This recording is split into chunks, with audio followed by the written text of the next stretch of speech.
Elijah Carr was a man of control. At 42, he'd built a name most attorneys only dreamt of: flawless record, tailored suits, a penthouse office that overlooked the city like a throne. But beneath the marble floors and burnished courtroom charm, there was something colder and older.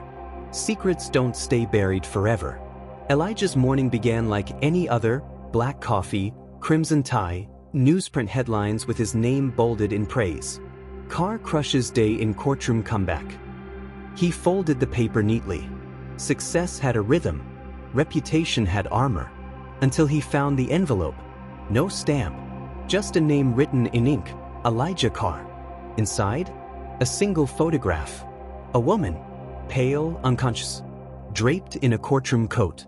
Her face bruised. The image was grainy, dated.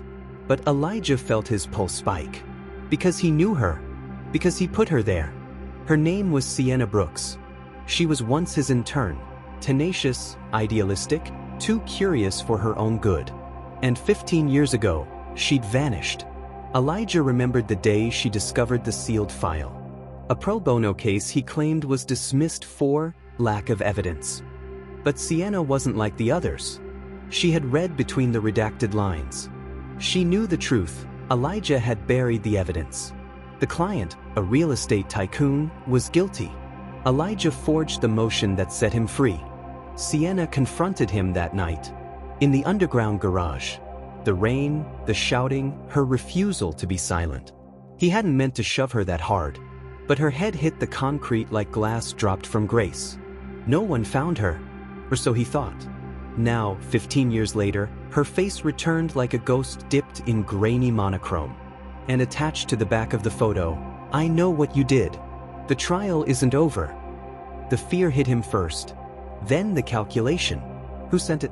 He made calls to detectives, to PIs, to old contacts in digital forensics. He told no one, not even Ava, his wife of 10 years, a successful trauma therapist who once told him, "Secrets rot the soul, Elijah. Even the ones you whisper only to yourself."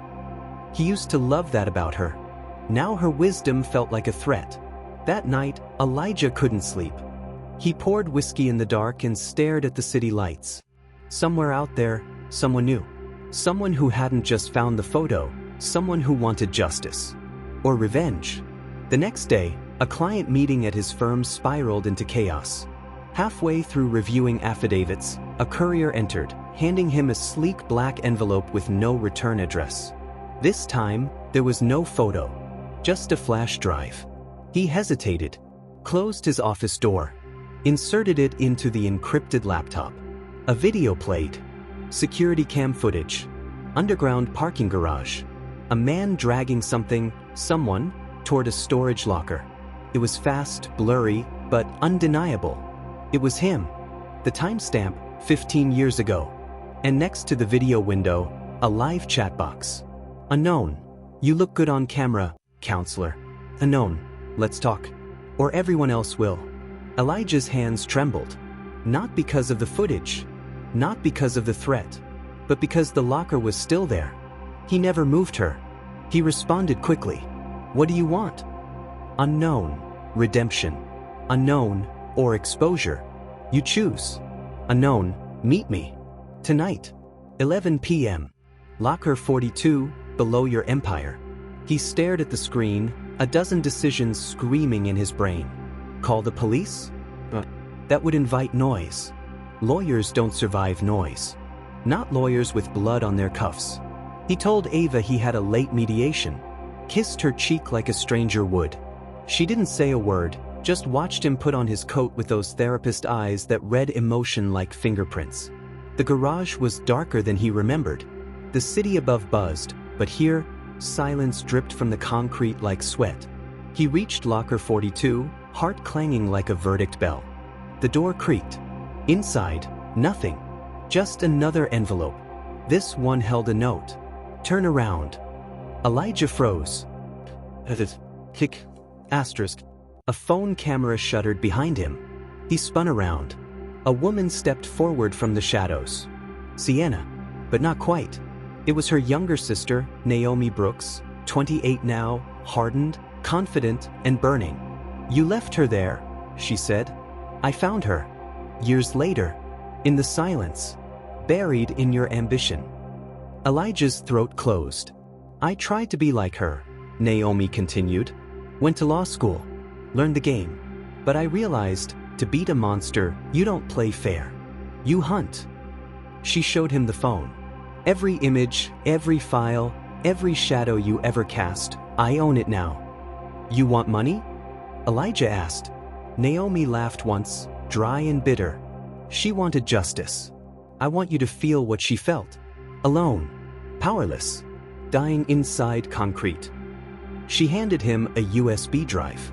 "This goes live in 24 hours unless you do exactly what I say."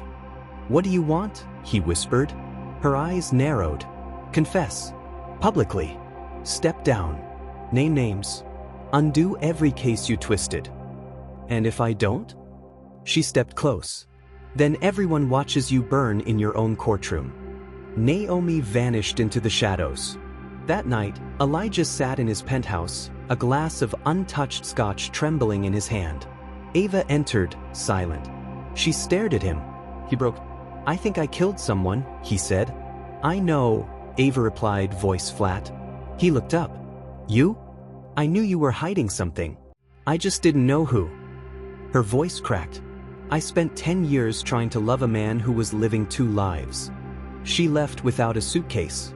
The next morning, Elijah Carr held a press conference. He stood before the cameras, stripped of his arrogance, in a gray suit that suddenly looked too heavy for his bones. "I have failed this city," he said. "I have failed the justice I claim to protect. I've buried the truth. I've betrayed the innocent." The confession went viral. By evening, his firm was shuttered. Clients fled. Partners condemned. The media swarmed. But Naomi, she didn't smile. Because justice didn't bring back her sister. And Elijah? He wasn't arrested. Not yet. No charges. Just disgrace. Just headlines. Just silence. Sometimes the law doesn't break loudly. It leaks.